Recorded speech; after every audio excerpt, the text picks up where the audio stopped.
হরে কৃষ্ণ।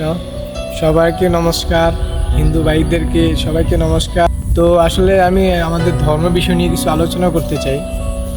শ্রীধাম শ্রীকৃষ্ণ যেই বৃন্দাবনে ছিলেন, আমাদের বৃন্দাবন, আর গোকুলে ছিলেন তার শৈশব লীলা, আর মথুরায় ছিলেন তার মামার, যে তার মাকে বন্দি কারাগারে রাখছিলেন, তো মাতাকে ওই জায়গায় রাখছিলেন। তো ওসব নিয়ে আর কি।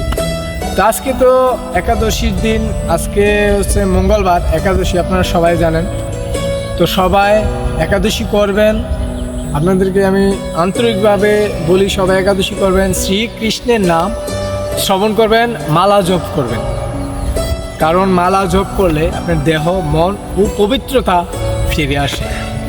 তো শ্রীকৃষ্ণের বাস্যতে আপনারা তো জানেন, আমরা দূর দূরান্তে যাই, অনেক দূর যাই শ্রীকৃষ্ণের জন্য, মন্দিরে যাই, মন্দিরে মন্দিরে ঘুরি, বৃন্দাবন যাই ভগবান শ্রীকৃষ্ণের চরণ পাওয়ার জন্য।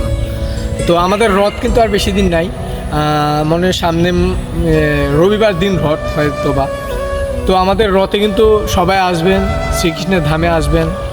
আমাদের কুমিল্লাতে রথযাত্রা হয়, হ্যাঁ, জগন্নাথ বাড়িতে। তো সবাই আসবেন, দেখবেন, রথ টান দিবেন, জগন্নাথকে প্রণাম করবেন, সুভদ্রাকে প্রণাম করবেন, বলরামকে প্রণাম করবেন। তো যাই হোক, আমরা যখন বৃন্দাবনে যাই শ্রীকৃষ্ণকে পাওয়ার জন্য, আমরা যদি এই কর্তব্যটা ঘরে থেকে আমরা কৃষ্ণের নাম যদি আমরা ঘরে থেকে শ্রবণ করি কিংবা ভাবি বা মালা জপ করি, আমাদের শ্রীকৃষ্ণ কিন্তু আমাদের পাশে পাইতে পারে। তো আমরা তো ওরকমটা করি না, যার জন্য আমরা শ্রীকৃষ্ণকে পাওয়ার জন্য বৃন্দাবন যাই দেখার জন্য, হ্যাঁ, দেখার জন্য একটা, আর পাওয়ার জন্য হচ্ছে আরেকটা।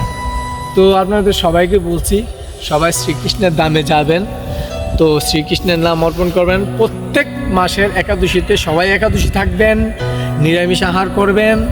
আর আপনারা তো সবাই জানেন যে একাদশীর দিন অন্য কিছু আহার, তামসিক আহার ভালো না, যেহেতু তামসিক আহার ভালো না, এমনকি সিগারেট পান করো একাদশীর দিন ভালো না।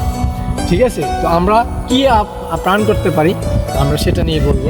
তো আমরা শ্রীকৃষ্ণের একাদশীর দিন, আমরা যখন একাদশী করি, একাদশীর দিন আমরা পান করতে পারি যেমন ফলমূল, সবজি, তারপরে আমাদের শ্রীকৃষ্ণের যে ভোজন সবজি, তারপরে আপনার সুজি, সাবু, ওইগুলো। আবার যে দোকানে যেগুলো সাবু বিক্রি করে সেই সাবু না, কিন্তু যাহা সবজি হারে তাহাই সাবু, সেই আহারে আমরা সাবুকে আহার করতে পারবো, তাছাড়া অন্য আহার করতে পারবো না। আর সব হিন্দুদেরকে, ভাইদেরকে বলছি, আপনাদের সবার চরণে প্রণাম আমার। ধর্ম ত্যাগই করবেন না, ধর্ম ত্যাগই করলে মৃত্যু কামনা করাই ধর্মের কর্তব্য হয়ে দাঁড়ায়। দেহ ত্যাগ মানে মৃত্যুকে বরণ করবেন, তাও ধর্মকে অন্য ধর্মে বরণ করবেন না। কারণ আমরা সনাতন ধর্ম, আমাদের হিন্দু ধর্ম কিন্তু বৈধতা লেখা নেই, আমাদের ধর্মের নাম হলো সনাতন ধর্ম। যে সৎকর্ম, সৎ নিজ, সদ্ভাবন, সৎ চলা, শান্তি চলা, ভগবানের নাম শ্রবণ করা, তাকেই সনাতন ধর্ম উল্লেখ করে বলা হয়, তাকেই সনাতন ধর্ম। আমরা একটা শান্তির ধর্ম, সনাতন ধর্ম, পূর্ণতার ধর্ম একটা আমাদের হলো সনাতন। তো এই বলে আমি রাখছি, শ্রীকৃষ্ণের নাম শ্রবণ করবেন। হরে কৃষ্ণ কৃষ্ণ কৃষ্ণ হরে হরে, হরে রাম রাম রাম হরে হরে। আমরা সবাই শ্রীকৃষ্ণের নাম শ্রবণ করবেন, একাদশী থাকবেন, কিছু জায়গায় ধর্মস্থানে ঘুরতে যাবেন, দেখে যেন সবাই ভালো লাগে। আর কিছু কিছু সময় ঘুরতে গেলে কিন্তু আমাদের মন ভালো হয়ে যায়। যদি আমরা কোনো টেনশনে, বিভিন্ন টেনশনে থাকি, কোনো জায়গায় থাকি, আমরা কিন্তু যদি একান্তভাবে কোথাও ঘুরতে যাই, তাহলে কিন্তু আমরা টেনশন দূর হয়। তো ঘুরবেন, ধর্মস্থানে ঘুরবেন, ধর্মস্থানে যাবেন, ঘুরবেন। কিছু ধাম আছে আমাদের, এইসব ধামে ঘুরবেন, আশা করি মন ও দিল ভালো হবে। তো হরে কৃষ্ণ।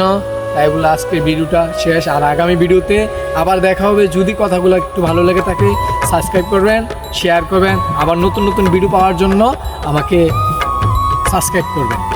তো হরে কৃষ্ণ।